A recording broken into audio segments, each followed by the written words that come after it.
લગભગ 7:35-40ની ટાઈમ હતું સાહેબ. તો અહીં આગળ જે બ્રિજ હલતો તો જોવા મળ્યો જ છે મને. મેં જોયું તો બહુ હલતેલો બ્રિજ, પણ એકદમ પાછળથી બેસી ગયેલો. એટલે હું આગળ, મારી રિક્ષા આગળથી ઊંચી થઈ જતા મેં ડાય મારી દીધેલી. સૈજાદભાઈ, તમે ઉપર બ્રિજ પર હતા કે તમે નદીમાં? તમે બી નદીમાં કાપ્યા હતા? ના, હું ઉપર બ્રિજ પર, મારા 2 ટોટિયા પાછળ રહી ગયેલા. પણ એ લોકોએ બહારથી બૂમો પાડી તો હું ત્યાંથી મારું જીવ બચાવીને ત્યાંથી હું નાહી ગયેલો. એ શું પરિસ્થિતિ અત્યારે તમે જ્યારે યાદ કરો છો દુર્ઘટનાની પરિસ્થિતિ, શું કહેવા માંગો છો? એ વખતની એક્ઝેક્ટ પરિસ્થિતિ શું હતી?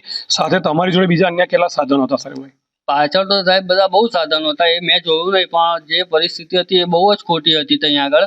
પણ હું ત્યાંથી જેવો ડાય મારી નીકળ્યો, હું ત્યાંથી તૈયારીમાં જ, ત્યાં પોલીસ ચોકી છે તો ત્યાં આગળ મને ટ્રક ડ્રાઈવરે બેહાડી, ત્યાં મુએર ચોકડી મને સાહેબ ઉતારી દીધેલો.